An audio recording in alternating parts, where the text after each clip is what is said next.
Good afternoon, everyone. Thank you for joining Encore Palm Beach County for today's special event, How Small Businesses Leverage the Wisdom and Experience of Mature Workers. We are happy to be presenting our programming this year again on the third Wednesday of the month. And we have some wonderful programs lined up, so be sure to read your newsletters, visit the website, and we'll be sharing all the information with you. And without further ado, I'd like to bring on our human resource specialist, Karen Roberts, to introduce our special guest. Karen? Thank you, Christine. Good morning, everyone, and welcome. And I am very excited as part of the Encore Palm Beach County Board to be presenting to you today two panelists who their organizations you'll hear about, of course, throughout our time together, were nominees for our very first ever inaugural Wisdom and Experience Works for Business Award held in October of this past year, and they were nominated in the small business category. Small businesses, but doing great things. So I'm going to ask both our panelists, we have John and Janice, to tell us a little bit about themselves and the business that they are representing today and their role. And so may we begin with you, John, please. Sure. Thank you, Karen, and thank you, Christine and Rosemary, and excited to be here with Janice. And my name is John Imperatore. I'm the owner and operator of Seniors Helping Seniors, serving Delray, Boynton, and Lake Worth. And we are a home care agency, and we provide a wide range of non-medical services, non-medical companion services for seniors who need a little help so they can live the life they deserve. We've learned that too many seniors are underserved and they're stuck aging alone, and it doesn't really have to be this way. So what we do is we go and recruit active seniors, people with a lot left to give, who are interested in helping other seniors, and we match up the clients based on their needs with the companions that we have on staff. And in doing so, we bring two seniors together who form a bond and learn to work together. And so one senior gets a little help getting their needs met, and they find a new friend, and the other senior finds meaningful work and they find a new friend, and that's our win-win. Thank you, John, and welcome. I know you've shared with us how loyal mature caregivers are with little absenteeism or call-offs, and the services that they provide and the companionship they provide to the clients is heartwarming, and I know we're going to ask you to share a little bit more about that in a further question. So again, welcome. And at this point, I'd like to ask Janice. Welcome, Janice. If you could please introduce yourself, tell us a bit about your business and your role. Thank you, Karen. My name is Janice Egan. I'm the Human Resources Director for Plastridge Insurance. We are located in Delray Beach, along with offices in Boca Raton, Palm Beach Gardens, and Stewart. We were founded in 1919 and have been serving South Florida since then. We offer insurance coverages along the lines of the commercial lines, personal lines, and employee benefits. Wonderful. Well, welcome, Janice. And I know when you and I chatted at a previous time, you told us about one of your employees, a mature employee at 88 years young, still working 40 hours a week. And she chose to work 4 10-hour days. So she's obviously very passionate about the work that you all do. So she's amazing. She's been with us for 35 years. So she was hired in her 50s and just had her 35-year anniversary. Wow. Yeah. That's fantastic. And if I use the word still, please forgive me. We know that we never say we're still doing something. It's just whatever age we're doing it, we're doing it. So we'll edit that piece of the tape if I fell to that, using that word that we don't want to use. We want to get rid of the word still. But we're so glad that she is working and contributing and having a wonderful time. And Janice, again, welcome, and John.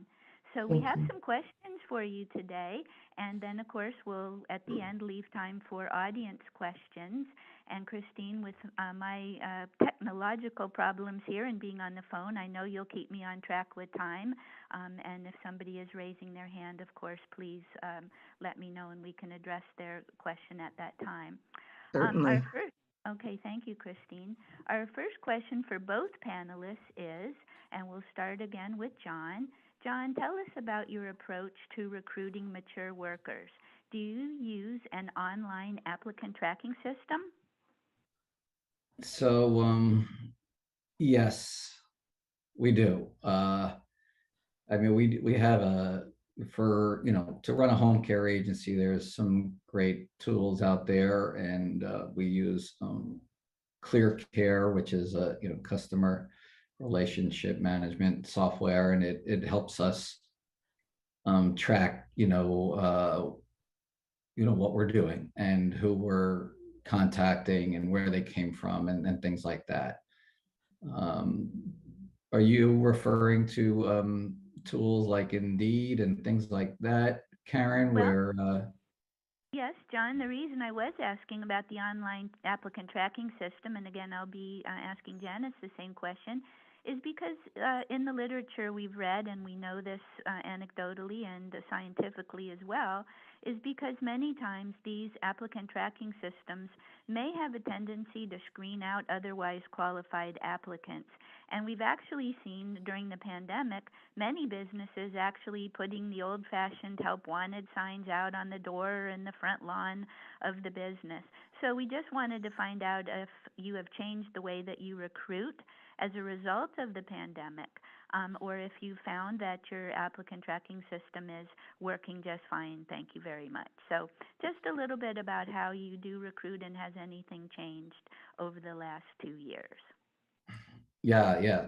Okay, thank you. And yes, it definitely has changed. In the beginning, we were just trying to figure out different ways to, just meet seniors out in the community, because our approach is a little bit different. We are sometimes looking to pull people out of retirement who maybe aren't really necessarily looking for work. They may be they may like to do volunteer work, or just work part-time. So we before the pandemic, we were trying to get out in the community, say, hey, we're here, we're hiring part-time, we're here to fit your schedule, we can offer flexible hours, and we can match you up. But since the pandemic, we've just had to take different approaches, just getting out there in community newsletters and just word of mouth. Really, we've gotten pretty fortunate with hiring a couple of great people, and then they're referring a friend, and that friend's referring a friend too. So it's kind of good old word of mouth is really helping us the most these days. Wonderful. Okay, thank you for that. Janice, would you like to share your approach to recruiting mature workers, please? And again, has anything changed for you over the last 2 years in terms of recruitment? Sure. One of the biggest changes is, doing the interviews online, via Zoom, because we certainly weren't bringing people in. Our offices were closed to the public, and the majority of our people were still working from home, with the exception of a handful in each office. So that in-person contact was the biggest change. We weren't doing job fairs and public events. We do utilize, online job boards. Waze is a great tool for recruiting part of the older generation. AARP has a job site that's also very helpful.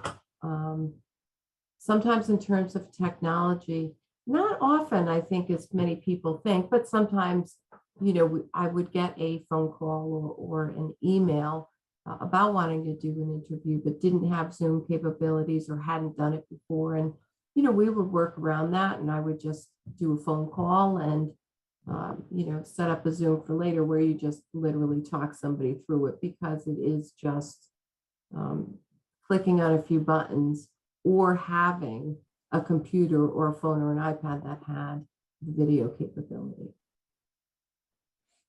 Okay, so you've been very flexible, it sounds like, and it's Mhm. still allowed you to do your business, just perhaps a little bit differently with the pandemic impact Right. of it.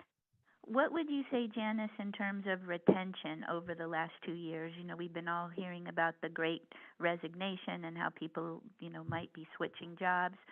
What have you found to be the situation with all of your demographic age workers over the past 2 years in terms of retention? We didn't have a lot of turnover, and those we did were really in the younger generation. Similar to what I was saying earlier about our employee that's in their 80s. I mean, we have employees that have been there for 40, 35, 30 years, 25 years. So it's a different mindset, I think. They don't tend to change jobs as much as a younger generation, who will typically move every few years. In terms of retention efforts, we looked and did numerous pulse checks to see how people were feeling, because when the pandemic first started and everybody was sent home, initially thinking it was going to be 2 weeks, it was a big change for our company, because personally because so many had been there for so long and together for so long, that's what they were used to. And they really look forward to that every day. And so to go home and you're working in your house alone, if you don't have a family or with others, was difficult. However, as time went by, people embraced it and came to like it and saw the benefits. And so we adjusted our thought and gave the option when it was time to come back, which was 2 weeks ago, is when we opened. Okay. January 3rd. In large part to keep people safe. We do have an older workforce. We were very mindful of the risks, to that population, as well as younger, people or new moms. We just wanted to keep everybody safe. And we found that with technology and everything else, it didn't skip a beat. People were working. But when it was time to come back, we gave the people the option of, a hybrid deal where it was a couple of days in or a couple of days home, or working full-time remote. Do you mind sharing statistics with us, Janice, in terms of what percentage or approximately of the workforce selected the hybrid model versus working the full-time remote? Almost 70% took the hybrid option. Mm-hmm. So that personal contact with colleagues, and like you said, it sounds like folks felt like family, and so they wanted to be back with their family. And it was, and they use that term a lot. Family. It's my work family. The Plastridge family, and people wanted to get back. I actually had gone into the office Saturday to get some stuff done, and there was somebody there that I hadn't seen. And she was saying how excited she was. And she was really one of only a handful of people that, kept asking, Janice, when can we come back to work? When are you going to reopen? And she was talking about how she had, a grandchild, and she wasn't able to share that, with everybody in person. I couldn't bring in my, my grandchild. And so it's different for everybody. And we had to make accommodations that not only supported our people, but also when businesses are looking at it, you have to see that it supports your business. Well, wonderful. And it sounds like you've had some probably very almost tearful reunions of folks, I'm sure, these past 2 weeks of people finally getting to see each other again. Yeah, it's been great. Wonderful. Well, thank you for that. John, a question for you in terms of retention over the past years. What have you seen in terms of retention of your workforce? Yes, and we've been very fortunate, and again, I think that is attributed to the fact that we're hiring, mature workers who are more, couldn't be more committed to, the staying in the position, and so but we did have some turnover somewhere in the summertime, and I think people, they just wanted to rearrange their life. They were at that point where, COVID had interrupted their life to some extent, and then there was an opportunity for them to either move or get closer to family and take on other roles. So there was some of that happening, because again, the people we're hiring are, they have their own life too, and I'm just asking for a portion of it. So I think just the way things worked out with COVID, that there was some opportunities for people to, make some major decisions about where they were going to live and what they were going to do with their time. So there was some turnover there, but otherwise, yeah, we've been, very fortunate, having very little turnover, and our clients benefit from that. Oh, wonderful. Thank you so much for sharing. I think we all realize, all of us during this last 2 years, we have realized how valuable a commodity time is, and employers who recognize that and are an employer of choice where people choose to spend time with, such as yourself and your organization in Plastridge. I mean, I'm sure that's part of the reason why you're not seeing as much turnover as perhaps, in the general public, so to speak. So certainly your organizations are to be commended for that. So John, you did share with us that hiring mature workers makes sense when they're serving mature clients due to shared mutual interests and values. Can you please share a story or two with us about one of your successes or two of your successes you've had with personal relationships that develop between your clients and your caregivers? Yeah, great question, Karen. And yeah, we have a couple stories for sure. One that comes to mind is we got a call from a woman in London, and she really was trying to oversee her parents, oversee her parents in Boynton Beach, and they've been just starting to have trouble in a lot of different areas. But the biggest problem was that mom was writing checks daily to any nonprofit that would send her a mailing. So she kept writing, checks and checks, and the daughter couldn't stop it, and she was, too far away to do anything about it. So she called us, and then I reached out to one of my companions on staff, and I said, I think this would be a good case for you. Well, it was a little bit more of a good fit than I had imagined. The woman who we're caring for she had been working in banking her whole career, and she wanted to, she was proud of taking care of her own finances and that kind of thing. Well, the woman we brought in had been working in banking her whole career, and so when I introduced the two of them, they just started talking shop, and they were, giving, stories back and forth on, what their roles were and how they handled it.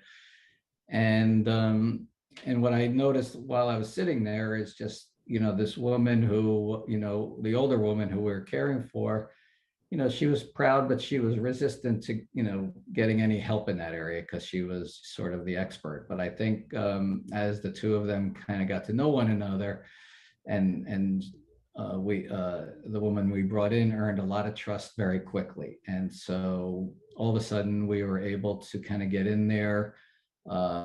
We would do Zoom calls with the daughter in London, and we would kind of go over, the mail and the checkbook, together, and slowly but surely, problem solved. So it was really sort of wonderful to see that play out.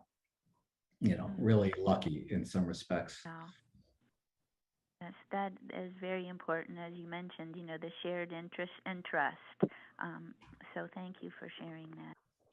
And I'm sure the daughter, of course, was very, very relieved with that situation. Janice, we know your company employs and serves customers and clients across the age demographic spectrum.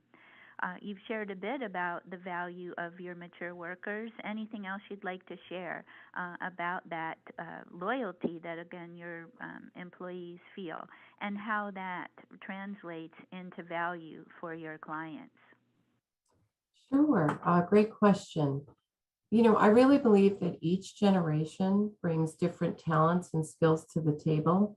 Combining these different approaches and philosophies in the workplace helps to develop effective strategies to improve all areas of the business. For example, bringing in a tech-savvy younger generation, they come with fresh energy, while the older generations have rich experiences and perspectives.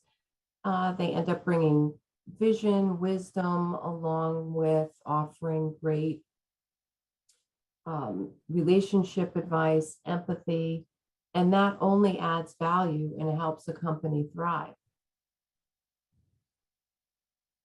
There's just so much, there's a learning component, sharing, that one can bring to the other. It's, in-house training. Well, in-house training is very important, and I think I do have a question for you both. So since we are speaking about that, anything you'd like to share in terms of what you provide for your staff in terms of development opportunities? And then I'll ask John the same question, because obviously we know if organizations invest in employees, then of course employees feel invested in their employer. So what can you share with us about development, Janice? So we are vested in training and development for people and offer a variety of things that they can do. Some of it is industry specific, so different insurance designations. We do in-house training for updates about what's going on, within the insurance industry and market, so everybody stays current. And then there's, personal or professional development classes that they can take. We recently implemented, a new tool, and all these classes are virtual, so they can take them at their leisure. If they wanted to log on in their free time, they could do that. So it goes anything from industry specific designation courses to improving their skill set with the Microsoft features, Outlook, Excel, PowerPoint. So there's a variety of options that we make available to them that they can do, on their schedule, versus saying, okay, Tuesday from 10 to 12, here's this class. They can take these at any time, in addition to the classes that are scheduled, that are a specific webinar, that are provided, by an agency or such. Mm-hmm. Wonderful. Well, I'm sure you've had good feedback and good interest in offering that since you've started it. I know you said it's rather new, but have you had a bit of feedback from staff on their usage and their enjoyment of that virtual opportunity? Yes, they were very happy, especially with, it was interesting, one of the questions we got when we do different kind of annual surveys during the year. And one of the questions is, in terms of training and development, what do you think you need? What are you looking for? What do you want? And there was a lot about, Excel, and Word, different tips and tricks. So to have it available, they're very pleased. Great. And it's convenient, which Oh, is key right. because everybody's so busy. So to have training tools that are convenient, easy to access, is definitely a plus. Boy, that's for sure. Well, excellent. Continued good luck with that. And John, I'd like to ask you about a bit about training and development. I know that you shared with me previously when we've chatted that you provide on-the-job training by having a new companion shadow a more experienced companion, perhaps before that new companion starts, to learn about the client's routine and preferences. And you shared that your organization might be thinking about a more formal mentoring process. What would you like to share about your OJT and mentoring, how that has helped and retention? What would you say about that, John? Yeah, thanks, Karen. Yeah, that does really help. Some people who come to work for us, they don't have a ton of experience doing this particular kind of work. Although at times I do want to remind them that they've probably been doing it their whole life, whether they've been caring for children or taking care of their parents or things of that nature. But so they come in and the first thing they say is, I don't have experience here. And I say, well, let's go through your history and see if you have experience. And most people do.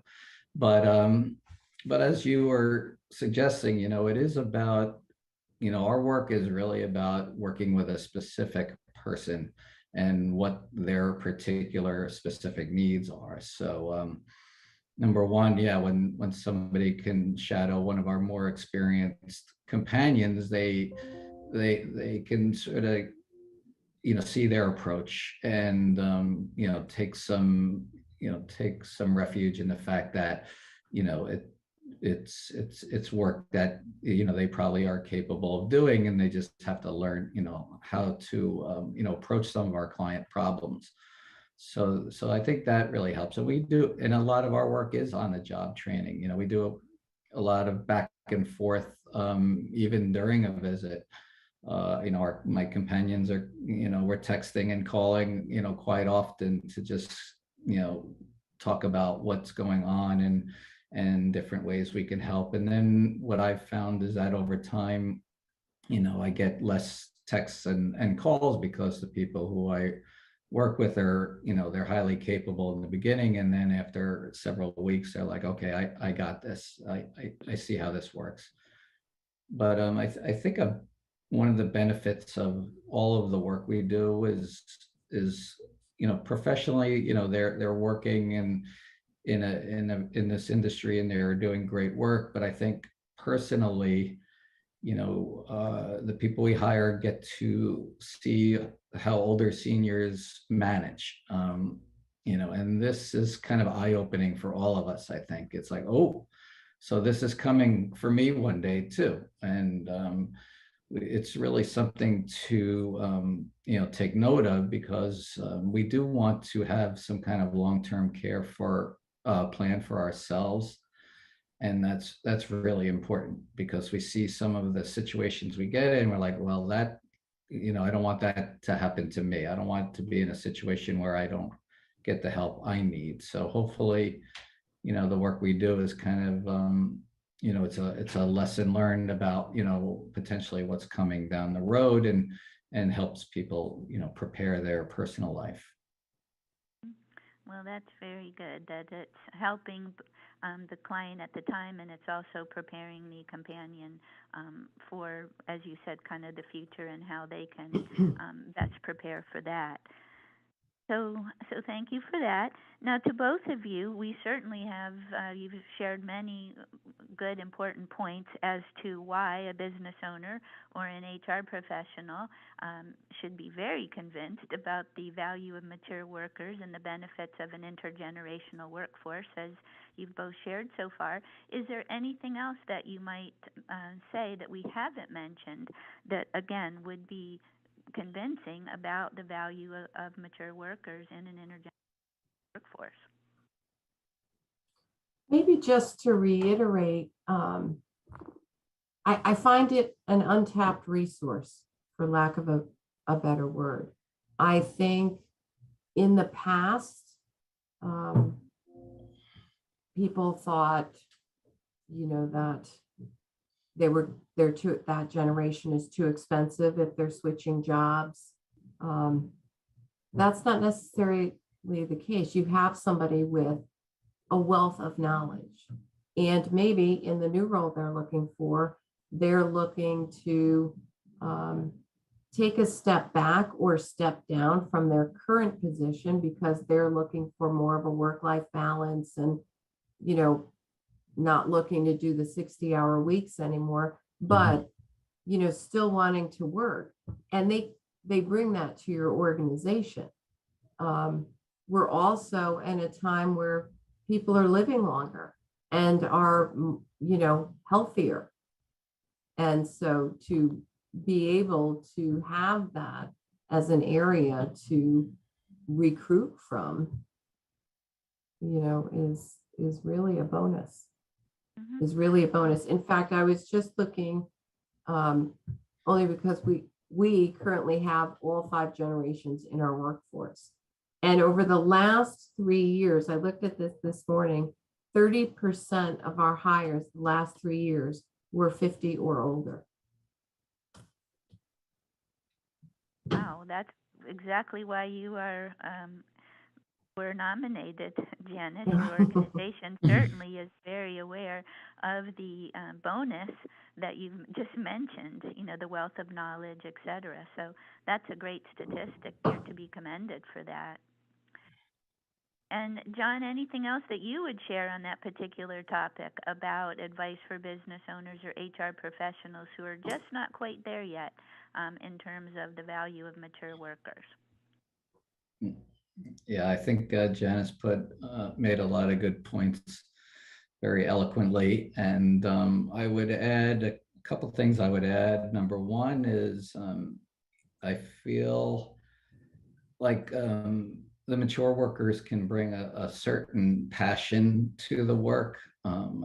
They may see it as less of a job, less of a sort of a grind, and more something that they find a lot of meaning in. They're choosing to go back to work in some cases. So with that sort of freedom and commitment, I think you get somebody who is, really wants, really sinks their teeth into the work and is looking to, make an impact. So, that's definitely what I see, in the workers that we have on our staff. And so, and that's it. I mean, I would also, suggest this is, with seniors, especially mature workers, it's best to take sort of a strengths approach where, we get a little caught up maybe in some of these tech deficiencies and other things that are stigmas against hiring older workers. But we forget sometimes to look at, the richness of what they can bring into a position. And if we could focus on that more, I think, a lot of different organizations would benefit. Very good and well said, John. Thank you. And I think that benefits any age demographic, the strength approach. There's many folks who very much are supportive of that and looking at the richness of what an individual can bring. Many times we read job descriptions and we're thinking, my heavens, how could any one person be all of those things? And sometimes that's something that in the HR profession we talk about the laundry list of things one must do or have already done to be considered for a position is almost, superhuman. And I like the strength approach that you've discussed, and bringing what the person and focusing on what the person can bring to the job. So, very good advice for folks hiring any age person. Appreciate that. And Janice, thank you for your words of the bonus and the untapped resource in the mature worker. It's something that's a good focus that businesses need to think about. Thank you for both of that. And both of you spoke about the fact that how important it is for people of any age in an organization to be identified and working for an organization that feeds their passion and provides them with purpose. And it sounds like both of your organizations definitely do that. Anything else you'd like to share along those lines of making sure that the passion and the purpose is front and center in your organizations and in your culture? One of the ways we kind of keep on top of that is communication, with our employees, whether that's me just calling to talk to people and touching base, or sending out a survey to see if they're needing or wanting anything so that they're current, so that they're still engaged, and then providing your employees with the tools and the resources that they need to do their job and to do it well. That's on us as the employer. Definitely, and communication is key, exactly. Mm-hmm. John, anything you wanted to share on that? I know you have spoken about the passion and the purpose. Anything else before we move to our next question? Well, yeah, I rely on that to some extent. People we hire are working, one-on-one with our clients. I'm here getting the sort of broad view, and I don't really sometimes know the details. So, it's really, I think, as Janice said, it's about, giving the employees a voice, having them make, recommendations, and working with them when they have, thoughts on how to proceed, really. So it's that communication piece is huge. John, thank you again for underscoring communication. And I think we're into our last scheduled question or two. I am checking the time here, and we want to leave time for any audience questions or comments. And one question I'd like to direct to John. John, do you see a possibility for an expansion of the Seniors Helping Seniors concept to recruit younger people interested in helping seniors? For example, it might be a college student who's also interested in flexible work hours while attending school. Is that something in the realm of possibility, or is it not within the keeping of the franchise ideals? That's a really good question.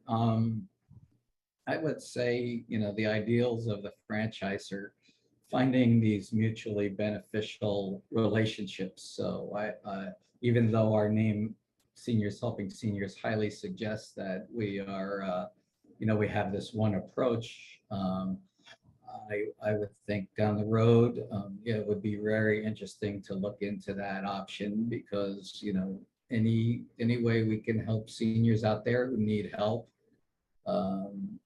is important to investigate. Plus, one of our main part of our mission is to give and to receive benefit both parties. And so I think it would benefit the young people to help out the older people and learn a little bit about life, the broad look at life from them. So, I find that to be an interesting area to consider. Well, thank you very much. And Janice, I'll end with you to say first if you have anything else you'd like to share that was not specifically asked, and then John, let you finish up, and then we turn it back over to Christine. So Janice, anything else you'd like to share that we did not touch upon? I just wanted to let people know where to go if you're interested and, in looking to get back into the workforce. Of course, there's all the common job boards that you're probably aware of, like Indeed and Careers Builders, ZipRecruiter, but AARP has a website. There are people 50 or older that, lots of members for that. I know that Encore promotes jobs. Wave, WAHBE. There's a number of resources out there. If you don't have a LinkedIn profile, create one and add to your profile picture open for work, and do a summary. Thank you, Janice. And I know that is very important to help job seekers find age-friendly employers. So I'll ask you then, and John then next, if you have, in addition to these great ideas that you've suggested, do you have any other thoughts on how either the employer or the potential employee might be able to find each other? I think for the employee that's looking, don't focus on your age. Don't focus on your age. You're applying for a job. You have the skill set. You have the requisite knowledge and background. So go in with that confident attitude like you would have when you were, 20 or 30 or 40. For employers, I think it's a culture. It's a culture we embrace. And so I really think for people or candidates to see that would come when you're having a conversation with them. Because of discrimination, you can't just say only 30-year-olds may apply. Your recruiting process is open to everybody. Yes, that's very important to remind folks about that. So thank you, Janice. John, any thoughts too about how job seekers can find age-friendly employers, or just anything else in general you wanted to comment on as we come to a close here? Yeah, I guess the only thought of it, Janice again put it so, made some great recommendations. The only thing I would suggest is, from an employer's point of view, is, to be flexible. Try to help potential employees. Help them help you. If there's an area that somebody just needs a little bit extra guidance, make sure you can provide that. We're in a very tech-heavy world, and I guess that keeps coming back to that. But if there is, allowing people to, make a phone call, to find out more, just some more, old traditional modes of communication, keep them alive, so people at least have the option. Mm-hmm. Very good. Well, thank you both. I know that we've spoken a bit at the beginning about remote work and how it's certainly been a great equalizer. Mature workers have embraced it, and all age and demographic employees have been very productive during the pandemic, for those that have the option to work at home. Yet the importance of that personal connection is also must be attended to, and the importance of lifelong learning, and the fact that creativity and innovation certainly thrives in an organization with a multi-generational workforce. So we thank you for sharing your expertise and wisdom, both of you, with us today. And with that, I'm going to turn it back to Christine in regards to any questions or any other wrap-up for the day today. So Christine, thank you. Okay, thank you. Thank you both. What a wealth of information you've shared. And I love the little keywords you threw in there, which are great for marketing as well. So thank you. I love the untapped resource because that's really what who it is that Encore is meant for. And so we really appreciate both of your input. It's really some great information. I don't see any questions in the chat. And if anyone would like to ask a question, please unmute yourself. And we'll give it a minute for you to unmute. I don't see anything new. Rosemary, do you have any questions? Of course I do. Of course you do. But I don't want to co-opt anybody else's time if there's somebody else has a question, because I Not have seeing always a anyone. million questions. Not seeing anyone, Rosemary, go for it. Okay, well, I want to commend both John and Janice for companies that recognize the value of mature workers. And of course, it's our goal to continue to identify age-friendly employers here in Palm Beach County and to help connect people to them.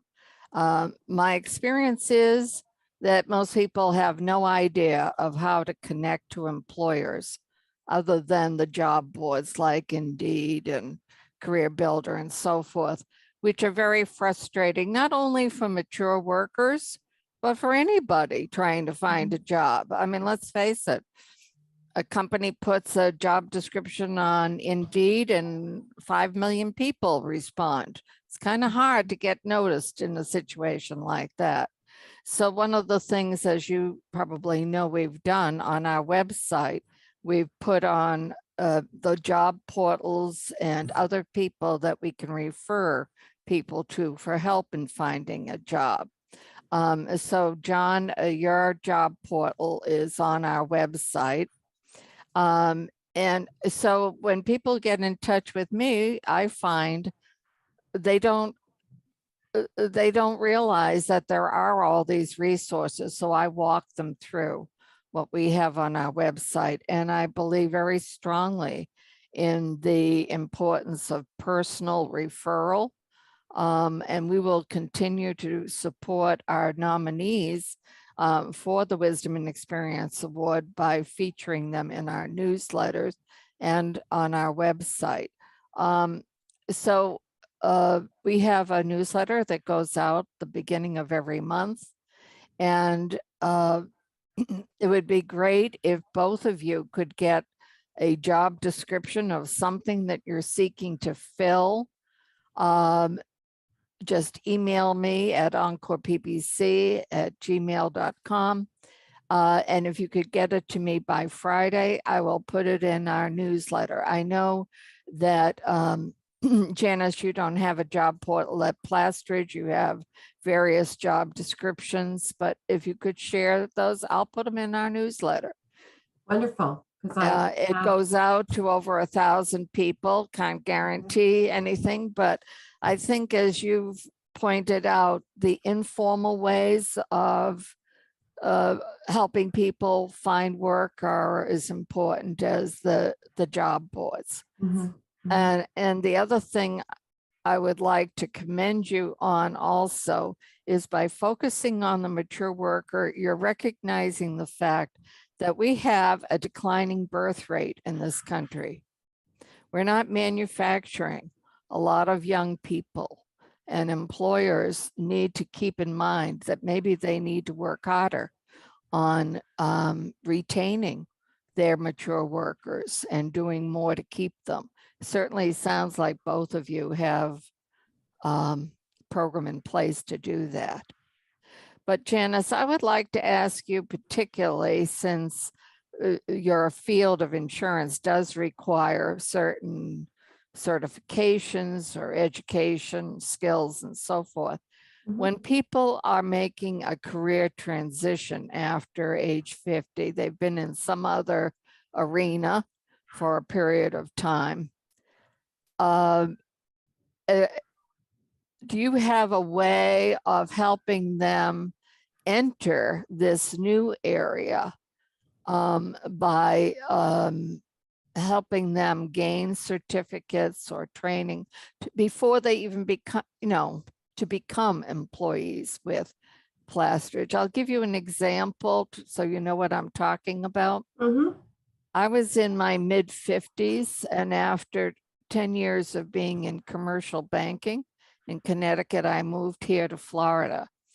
And I wanted to develop a new career. And I was introduced to Dean Witter and the areas of insurance, health insurance, long-term care, Right. life insurance, and investments was not an area that I was knowledgeable about or qualified for. They paid for all my training, getting licensed and so forth. Do you have a way of doing that in your arena? We do. We recently implemented a training program that's specific to that. So it not only does training and assessment for people that we have that are versed in it, but one of the keys of this program that struck me when I was looking at different items was the ability to take somebody with no insurance background and train them into the field. And the modules are even specific in terms of, what line of insurance. Are they going to be a commercial lines person, personal lines, employee benefits?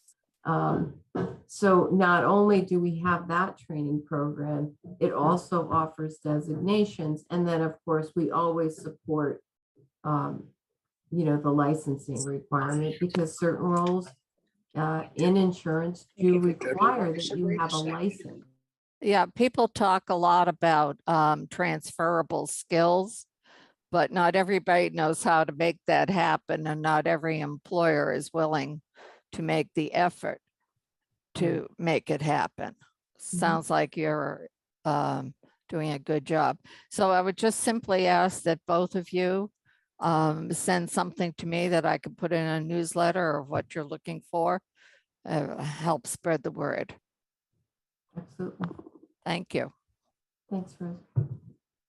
Okay, well, I don't see any further questions. I'd like to thank you both for your time and your input, and for supporting Encore Palm Beach County and the mature worker. So thank you both for being here. And for those in attendance, you will be able to find the recording in a few days on our YouTube channel, Encore PBC, and as well as some of our previous recordings.